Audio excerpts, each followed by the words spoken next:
Karachi press club साम्हूं घोटकी जे इलाक़े रामती में हथियारबंदनि हथां आवाज़ टीवी जे शहीद थींदड़ सहाफ़ी बचल गुनियो जे क़ातिलनि जी गिरफ़्तारी लाइ आवाज़ टीवी जे सॾ ते एहतिजाजी मुज़ाहिरो कयो वियो। एहतिजाजी मुज़ाहिरे जी अॻवानी कराची जे आवाज़ टीवी जे रिपोर्टर आमिर सुप्रो कई। एहतिजाज में कराची प्रेस क्लब जे general secretary Shoaib Ahmed, senior सहाफ़िन खुर्शीद अब्बासी, ज़ुल्फ़कार राजपर, फ़कीर सलीम, नसरुल्ला जमाली ऐं ॿियनि कई। इन मौक़े ते एहतिजाज में शरीक सहाफ़िन पंहिंजे ख़्यालनि जो इज़हार हिन रीत कयो। सम्झां थो त हिकिड़ो कातिलनि लाइ हिकिड़ो रस्तो खोलियो वियो आहे त तव्हां आराम सां कंहिं सहाफ़ी खे क़तलु कयो, शहीद कयो ऐं तव्हांखे केरु कोन पकड़ींदो। ऐं पोइ उन इंतिज़ामिया पुलिस जेका इन केस खे बिगाड़े थी ॼाणी वाणी ऐं उन खे जा रस्ता जेके मधुम कया था वञनि त जीअं कातिल ताईं न पहुची सघे।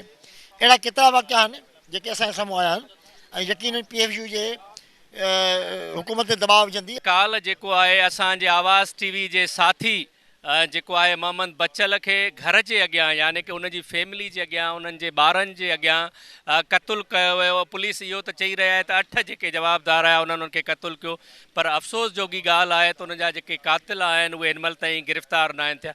प्रेस क्लब जे ॿाहिरियां कराची में बरसाति बि हलंदड़ आहे, पर जेको असांजी बिरादरी जो भाउ सहाफ़ी क़तलु थियो आहे बेदर्दी सां, उन जे लाइ असीं सिंध हुकूमत खे इहा रिक्वेस्ट था कयूं त जेके उनजा क़ातिल आहिनि उन्हनि खे जल्द गिरफ़्तार कयो वञे। कि जान मोहम्मद महर के बाद नसरुल्ला गिडानी और अब मोहम्मद बच्चल को जिस तरह शहीद किया गया, उससे तो लगता है कि सिंध में जो है वो जंगल का कानून है, कातिल आज़ाद हैं, कातिलों को आज़ाद छोड़ा हुआ है, वो जब चाहें जिसकी जान ले लें।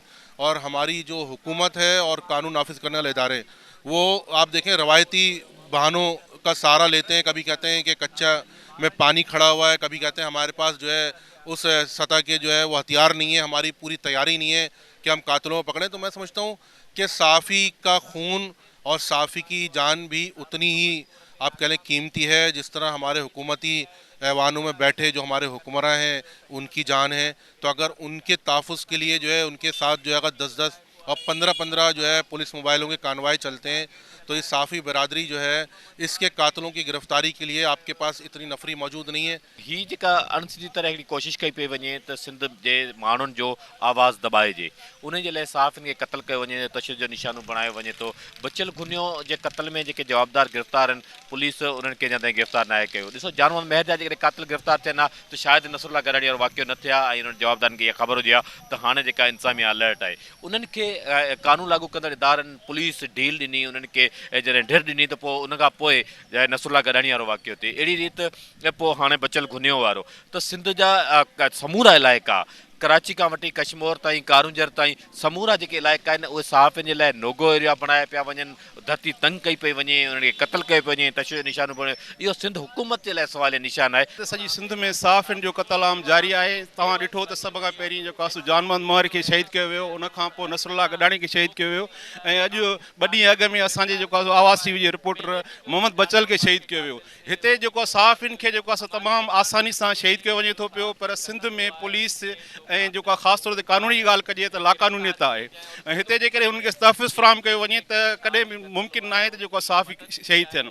एहतिजाज में शरीक सहाफ़ियुनि जो चवणु हो त सिंध में जेतिरा बि सहाफ़ी हिन वक़्त ताईं शहीद कया विया आहिनि, उन्हनि जा मुख्य कातिल गिरफ़्तार न थी सघिया आहिनि। पुलिस पारां कॾहिं ज़ाती दुश्मनी त कॾहिं क़बीलाई दुश्मनी त कॾहिं कातिलनि जी कचे में हुजण जहिड़ा बहाना करे गिरफ़्तारियूं न कयूं वियूं आहिनि। एहतिजाज में शरीक सहाफ़ियुनि जो चवणु हुयो त सिंध में सहाफ़ियुनि जे क़त्ल जो सिलसिलो जेको आहे उहो रुकिजी न सघियो आहे ऐं उन्हनि जा कातिल पिणु गिरफ़्तार नथा कया वञनि।